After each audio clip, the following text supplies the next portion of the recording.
Welcome two movie से motivation channel. दोस्तों, इस चैनल पर मैं मोटिवेशनल और इंस्पिरेशनल मूवी स्टोरी एक्सप्लेन करता हूँ, जिससे आप मोटिवेट हो सके और लाइफ में आगे बढ़ सके। तो दोस्तों, आज की मूवी स्टोरी वुमेन सेंट्रिक है। ऐसा देखा जाता है कि इंडिया में ज्यादातर महिलाएं हाउसवाइफ हैं और हाउसवाइफ ही पूरी जिंदगी रहती है। चाहे वो कितनी भी काबिल क्यों ना हो, वो अपने घर परिवार के देखभाल में ही अपनी पूरी लाइफ दे देती है। मैं इसे गलत नहीं कह रहा, ये जरूरी भी है, पर जो महिलाएं कुछ कर सकती हैं, हाईली एजुकेटेड हैं, टैलेंटेड हैं, उनको अपने लाइफ में कुछ करने नहीं देना चाहिए? क्या उनको आगे बढ़ने से रोकना सही है? ये एक इंडियन सोसाइटी के लिए बड़ा सवाल है, खासकर इस मिडिल क्लास सोसाइटी में। आपका इस पर क्या राय है, मुझे कमेंट में जरूर बताना। तो आज की मूवी स्टोरी मिसेस मूवी की है। वैसे तो ये स्टोरी एक सिंपल से फैमिली की है, पर जब आप इसे देखोगे आपको यह महसूस होगा कि हम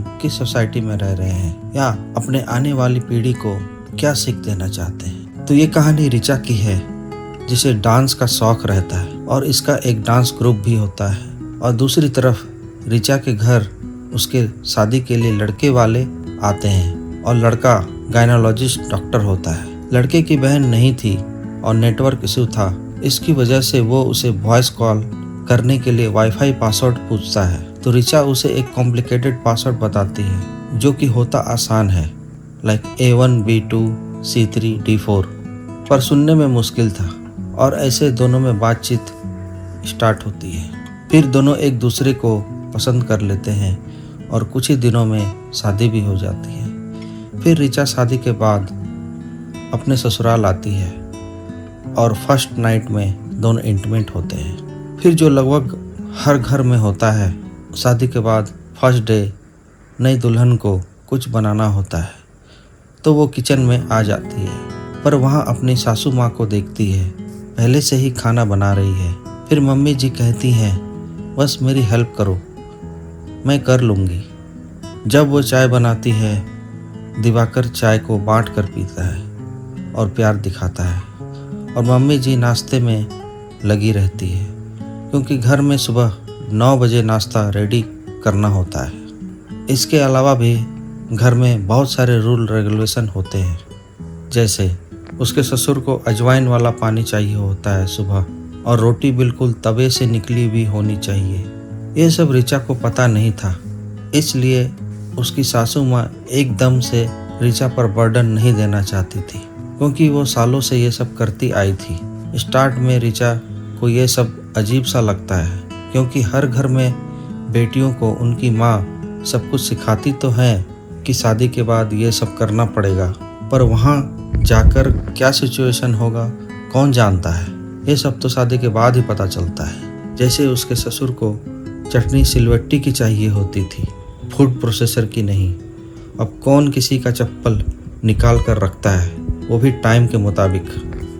रोटी को दाएं हाथ से देना चाहिए।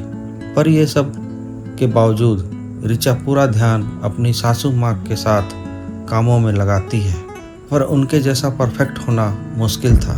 जैसे एक बार सिंक भर जाता है तो वो हाथ से कचरे को निकाल लेती है, जिससे उसे घिन आती है। और जब दोनों बाप बेटे का नाश्ता हो जाता है, तब उनके बचे हुए नाश्ते के साथ रिचा और सासू माँ नाश्ता करते हैं। अब ये सब में रिचा इतनी बिजी रहती है कि वो अपने डांस ग्रुप पर ध्यान नहीं दे पाती है, जो कि कहीं न कहीं उसे खल रहा था।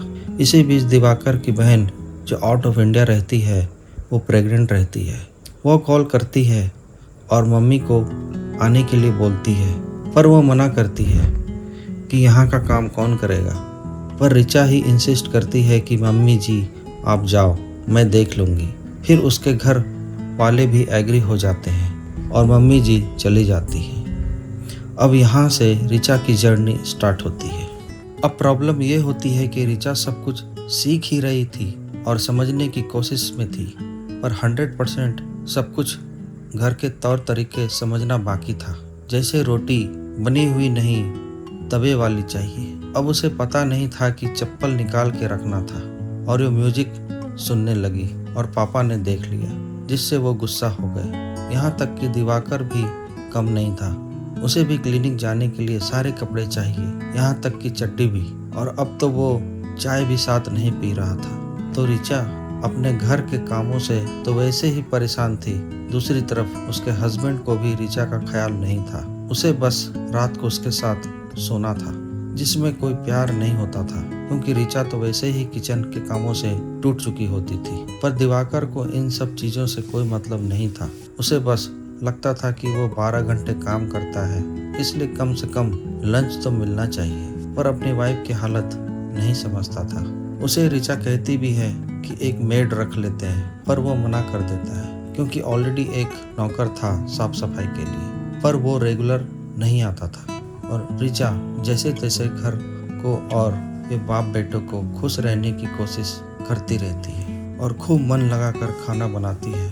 पर दिवाकर और उसके पापा उसके बनाए खाने का कभी भी तारीफ नहीं करते हैं। एक दिन रिचा ने मिक्सी की चटनी दी तो उसे छुआ तक नहीं, और उसे सुनाया कि सिलवट्टे पर हाथ लहरती है ना। बिरयानी बनाई तो कहा गया कुकर में बिरयानी नहीं बनती है, ये तो पुलाव हो गया। कपड़े वॉशिंग मशीन की जगह हाथ से धो। दरअसल उनकी मिक्सी या वॉशिंग मशीन से प्रॉब्लम नहीं थी, बल्कि उनको लगता है कि ये सबसे घर की औरतें काम करने से बचना चाहती हैं, और इनका मानना था कि औरतें सिर्फ घर के कामों और बच्चे संभालने के लिए ही बनी हैं। क्योंकि रिचा हिम्मत करके पापा से जॉब करने की बात करती है तो वो मना कर देते हैं और कहते हैं कि क्या ज़रूरत है तुम्हें जॉब करने की। फिर वो दिवाकर से जॉब की बात करती है, पर वो इंटरेस्टेड नहीं रहता है और कहता है बाद में बात करते हैं, जिससे रिचा अपसेट हो जाती है और किचन का काम ख़त्म करके बाहर ही सो जाती है। और फिर पता चलता है कि उसका पीरियड चालू हो गया है। ये बात वो दिवाकर को बताती है तो उसे कहता है कि तुम अब आराम करो, किचन में मत जाओ। फिर खाना भी बाहर से आ जाता है और एक काम वाली भी आ जाती है घर के कामों के लिए। वो बताती है कि मैडम आप मस्त 5 दिन के लिए आराम करो, अब मैं संभाल लूँगी। यहाँ का मुझे सब पता है, यहाँ कोई नहीं टिकता। यहाँ आपके घर में बहुत चिक चिक है, इसलिए कोई काम वाली भी करना नहीं चाहती है, इसलिए कोई काम भी नहीं करना चाहता। पर ये पीरियड का टाइम आप एंजॉय करो। वो तो ये भी बताती है कि मेरे भी पीरियड आते हैं, पर मैं किसी को नहीं बताती, अगर बताऊंगी तो घर कैसे चलेगा।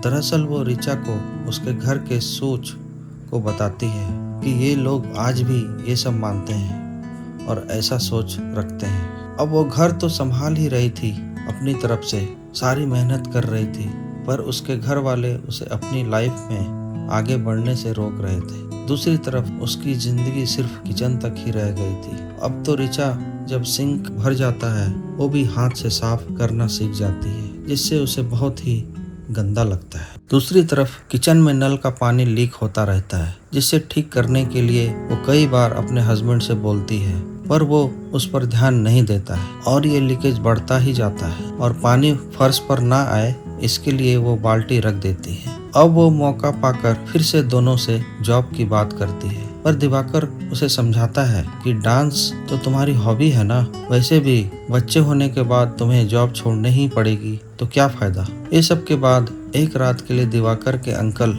आते हैं और फरमाइश की जाती है शिकंजी की, साथ में चाय कॉफी वगैरह सभी की अलग अलग डिमांड रहती है। पर अंकल को रिचा के हाथ की शिकंजी पसंद नहीं आती है और उसे सुनाते हैं कि कोई नहीं, अच्छा अटेम्प्ट किया था।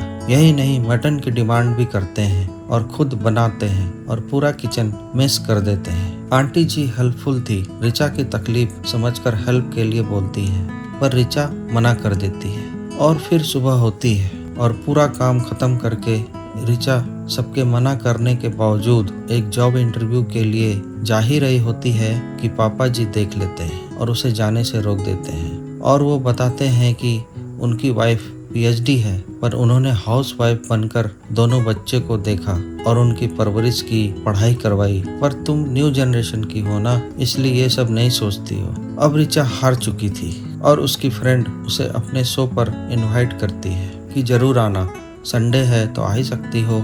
उसे रिचा हाथ कहती है, पर दूसरी तरफ उसे ब्लॉक कर देती है, क्योंकि पता था कि वो नहीं जा पाएगी। मगर किसी तरह वो अपनी बचपन की फ्रेंड के पास जाती है थोड़ा रिलैक्स होने के लिए।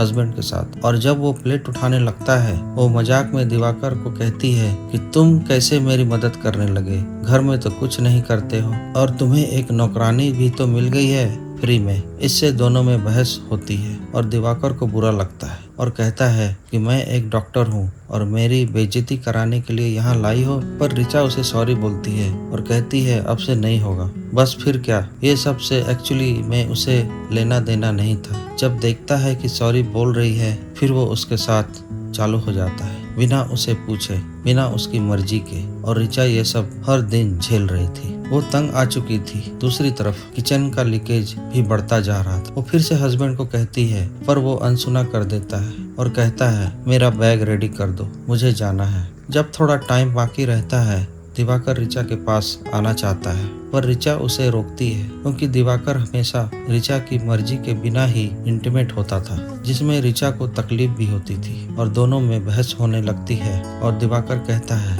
तुमसे प्यार कौन करेगा, शक्ल देखी है क्या तुमने, किचन की बांस आती है तुमसे, और चला जाता है। अब जब करवा चौथ का दिन होता है, बुआ जी आती है ताकि ऋचा की पहली करवा चौथ अच्छे से हो। पर वो ऋचा को बात बात पर उसकी कमी ही निकालते रहती है। लेकिन ऋचा बातों बातों में बुआ जी को अपनी डांस वाली वीडियो दिखाती है और वो बताती है कि वो एक डांसर है। ये बात बुआ जी दिवाकर को बता देती है। तो दिवाकर ऋचा को कहता है कि ये सब क्या है, तुम अभी ये सब वीडियो डिलीट करो सोशल मीडिया से। उसे ये सब पसंद नहीं था, मगर ऋचा वीडियो को सोशल मीडिया से डिलीट करने से इनकार कर देती है। और इधर दोनों के रिश्ते में कड़वाहट के बावजूद करवा चौथ की पूजा हो जाती है। अब करवा चौथ के बाद बुआ जी चली जाती है। उनके जाने के बाद ऋचा के ससुर का बर्थडे रहता है। सारे मेहमान आए हुए रहते हैं, सभी पार्टी मूड में रहते हैं और एंजॉय कर रहे होते हैं। ड्रिंक चल रहा होता है और इधर ऋचा बिल्कुल फ्रस्ट्रेटेड बैठी रहती है अकेले। तभी अंकल जी शिकंजी की डिमांड करते हैं। ऋचा बस सुनती है पर कुछ नहीं करती है।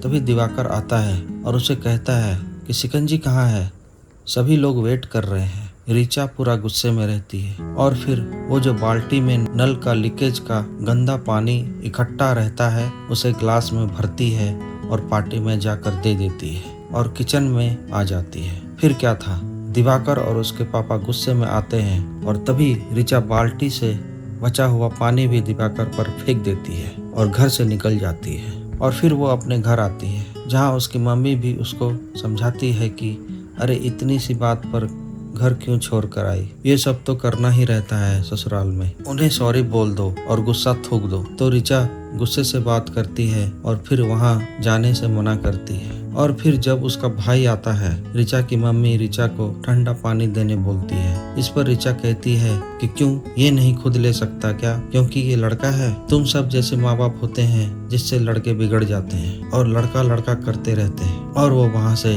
गुस्से में चली जाती है। फिर हमें पता चलता है कि ऋचा अपने पैशन को फॉलो करती है और अपने डांस ग्रुप के साथ एक डांस शो कर रही है, जिससे सभी एंजॉय भी कर रहे होते हैं। दूसरी तरफ दिवाकर दूसरी शादी कर लेता है, लेकिन फिर भी ये सब होने के बावजूद वो नई वाइफ भी फुलके बनाते हुए दिखती है। मतलब ये लोग अपने को चेंज नहीं करते हैं और ऋचा एक प्रोफेशनल डांसर बन जाती है और अपनी लाइफ को एंजॉय करती है। और ये कहानी यहीं ख़त्म हो जाती है।